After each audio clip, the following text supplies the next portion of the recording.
hakuna mtu ambaye anaweza kulengwa, wala hakuna kusudio lolote linalokusudia kumlenga mtu au taasisi ama nini, kwa sababu kama ingekuwa hivyo basi kama wangelenga taasisi fulani wangekamata taasisi yote mpaka viongozi wa juu. Lakini pia kama walitaka kulenga labda wanataaluma, wangeweza kukamata. Kuna wanataaluma ambao wako huru mpaka sasa. Kwa hiyo tusitetee vitu ambavyo hatuvijui, na hasa kwenye mashauri ambayo yako mahakamani kwa sasa hatuna audacity ya kuyahoji, kwa sababu nimesikia kuna mahali wanasema kuna Uganda Convention ambayo sio kinga ya jinai.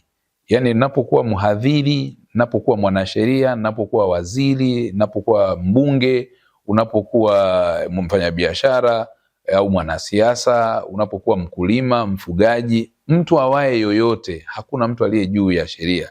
Kwa hiyo kinga hizi za kijinai hazipo. Mwenye kinga ya jinai peke yake ni yule ambaye ameelezwa kwa mujibu wa katiba na kwa mujibu wa utaratibu ambao upo. Kwa hiyo tusipotoshe umma na kutaka kuonyesha kwamba labda kuna kundi fulani linalengwa au mtu fulani.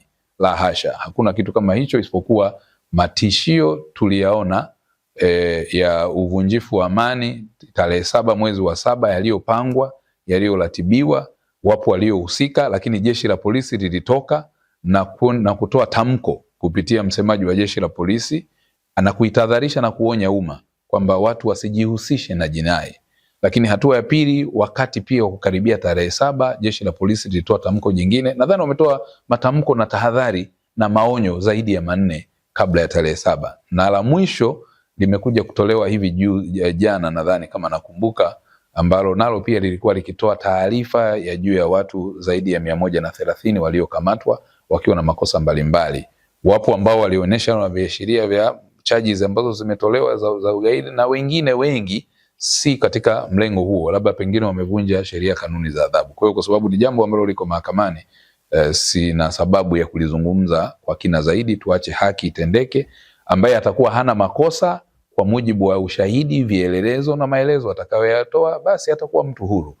Kuna principle of presumption of innocence ambayo pia ipo kwenye ibara ya 13 ya Katiba ya Jamhuri ya Muungano wa Tanzania. Mtu hataonekana kuwa na hatia mpaka pale ambapo atatangazwa kuwa na hatia na mahakama.